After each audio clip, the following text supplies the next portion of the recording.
Saudara-saudara, mari kita lanjutkan lagi pembahasan kita dalam deepening dan broadening tentang Tai Chi dan kaitannya dengan budaya Nusantara ini.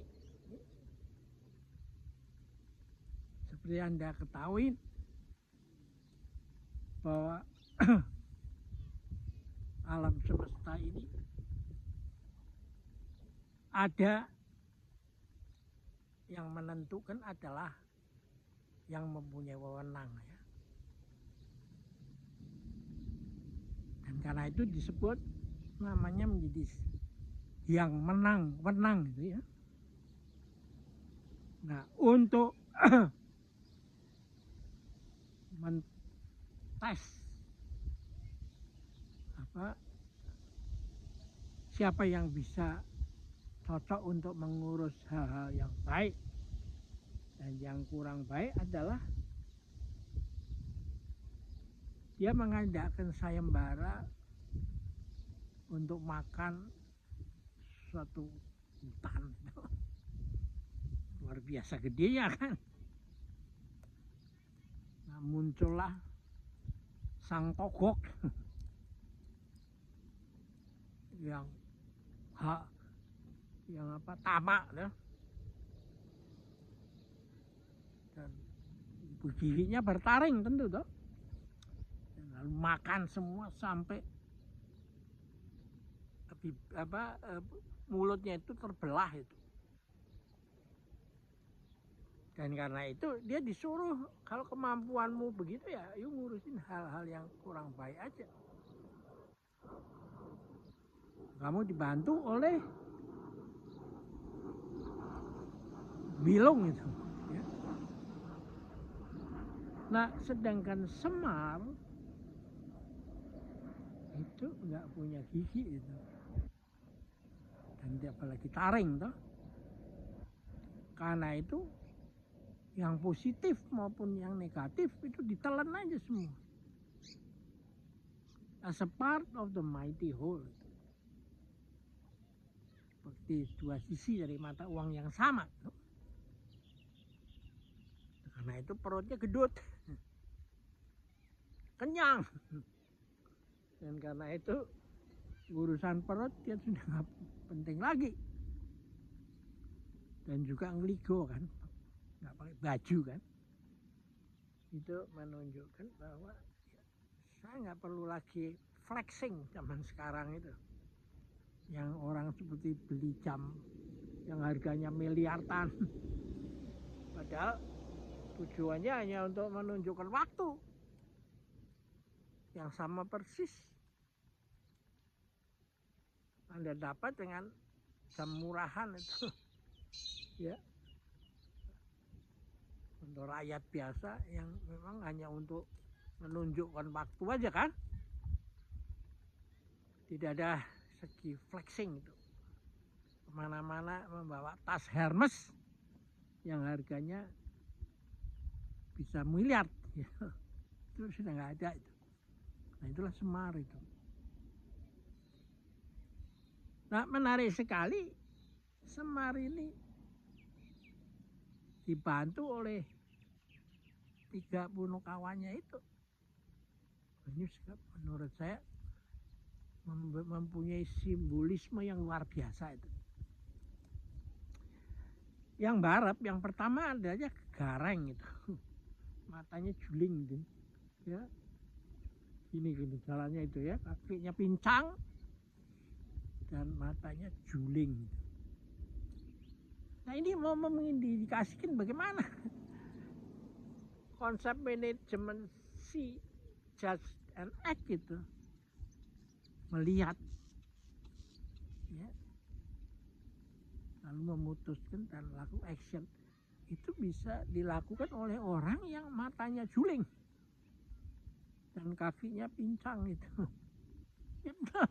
Hasilnya nggak bisa tahu situasi as it really was. Gitu. Nah, yang kedua adalah si jangkung, hidungnya panjang, tapi kemaruknya juga nggak kalah. Karena itu disebut Petruk Kantong Bolong. Dan bahkan di cerita wayang Carangan itu kontemporer buatan jenius lokal di Jawa ini, ada satu episode yang namanya Petruk jadi ratu.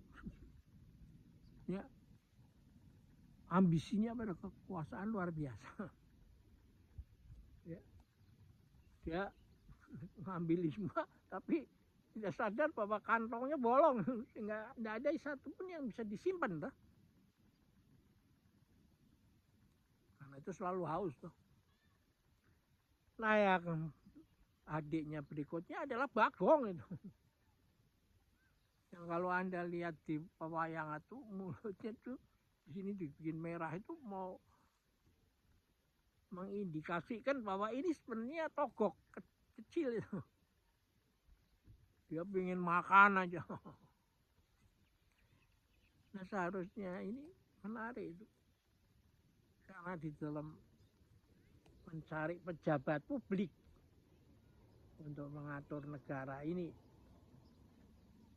seharusnya pengetahuan ini harus ada di dalam, diajarkan mereka dalam, bisa melalui kursus-kursus seperti retret yang diinisiasi oleh presiden kita baru-baru ini di Magelang,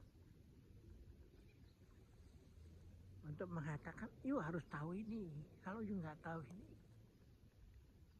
yuk bisa nggak benar itu, tidak bisa melakukan dengan tugasnya sebagai pejabat publik itu, dan nantinya rakyat akan marah dan lalu bangkit, dan karena bangkitnya rombongan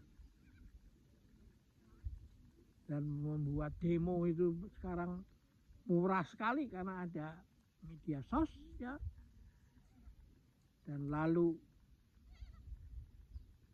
biaya operasionalnya murah, pasang petasan,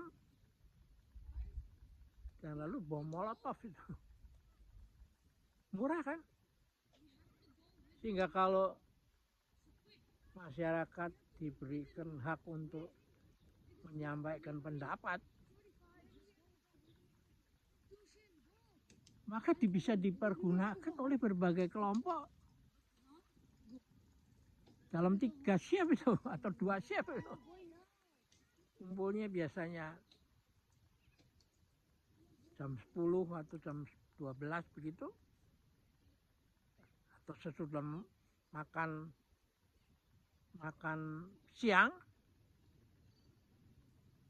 Lalu ketika sudah mulai maghrib gelap, muncullah shift berikutnya itu, yang isinya gimana nggak bisa dikontrol. Nah, karena itulah memang ilmu tentang perubahan ijing itu harus merupakan satu kewajiban atau ilmu yang harus merupakan kurikulum daripada mereka yang ingin menduduki tempat sebagai pejabat publik. Ya, oke, kita akhirin di sini dulu. Sampai jumpa lagi.